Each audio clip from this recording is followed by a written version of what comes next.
We are about to observe the occasion of Hajj, and when we talk about Hajj, one of the historical personality, and one of the great prophets, Sayyidina Ibrahim, name comes up. He is the one who built this Kaaba, and Allah subhanahu wa ta'ala mentioned that in Quran, that the first house of worship built by him.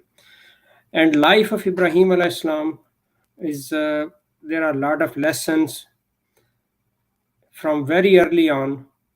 He was subject to many trials, many tests.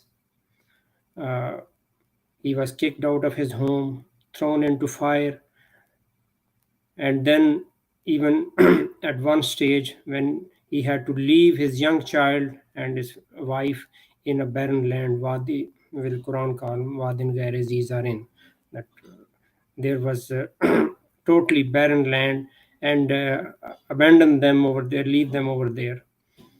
And then after a few years, when the same child, he was a teenager ready to help him, he was shown a dream that he has to sacrifice that child, and dreams of a prophets are like true. So he was ready to do that, and Allah subhanahu wa ta'ala, in the last minute, he replaced his son Ismail alayhi salam. So with the sheep. So this tells that Ibrahim alayhi salam, all his life, he went through different trials and tests, and he stood firm. He was steadfast, and Allah subhanahu wa ta'ala even mentioned in the book that Ibrahim was tested, and he passed all those tests, and he fulfilled the right of obedience to Allah subhanahu wa ta'ala.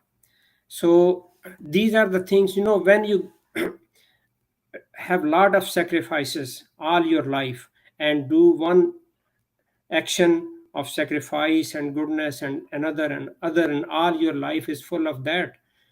And then he built a Kaaba. That is the time to ask Allah subhanahu wa ta'ala. That is the time to make supplication.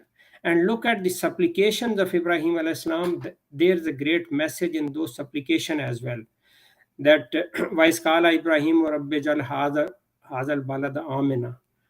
That when he built this Kaaba, put everything together, then at those moments, when this is the time to ask, his first supplication, he begins with that oh Allah, make this place a place of security. We hear this word of safe city in this 15th century, but Ibrahim alayhi salam, he understood that, and security is the first thing, is so important for the mankind. And then he is concerned about the well-being of his progeny, his children, his great grandchildren, and all the generations to come. And most important thing for the mankind is that they are saved from the disobedience of Allah subhanahu wa ta'ala. They are protected against worshipping anyone other than Allah subhanahu wa ta'ala. So his first prayer is that, oh Allah, save me and my children, my generations, from worshipping idols. And then he continues, and he remembers those moments that, oh Allah, that I have left my family, my children in this Rabbana inni askantu min zurriyati biwadin ghairi zi zarin, this barren land. Oh Allah, keep them steadfast on prayer. So he is concerned about his first concern about his children and his family is that they are saved from the disobedience, they are saved from associating any partner with Allah subhanahu wa ta'ala. So they are successful in the day of judgment. They are connected with the Creator through the prayers. And then he asks for them. Naturally, he is concerned about his children, that, oh Allah, turn the people's heart toward them. Make people's hearts inclined to them, and provide them. Even in this, when he is asking for worldly thing, that provide them with the sustenance, with the provisions, so they are thankful to you. Provide them with all the provisions, sustenance to survive in this world.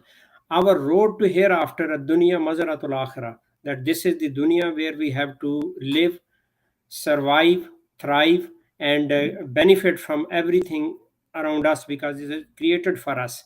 But our end goal is to be successful on the day of judgment. So Sayyidina Ibrahim alayhi salam, when he is making all these prayers, his first concern is about his children.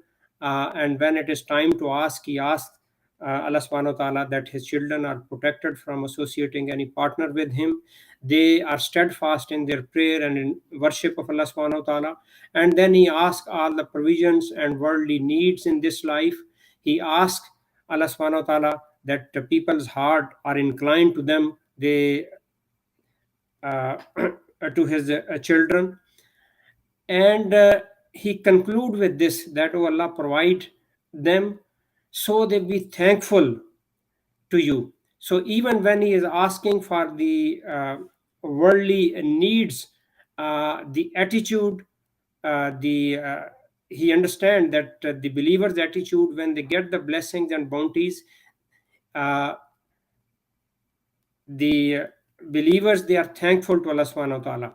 So the story of Sayyidina Ibrahim alayhi salam itself is a great lesson for us.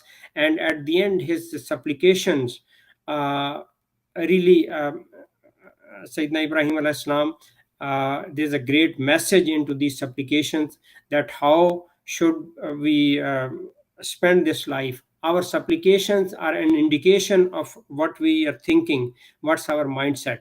And if those supplications are fulfilled, our supplication should be that when they are fulfilled, they are manifestation of our belief, our good action, and their manifestation of our way to the hereafter. Assalamu alaikum.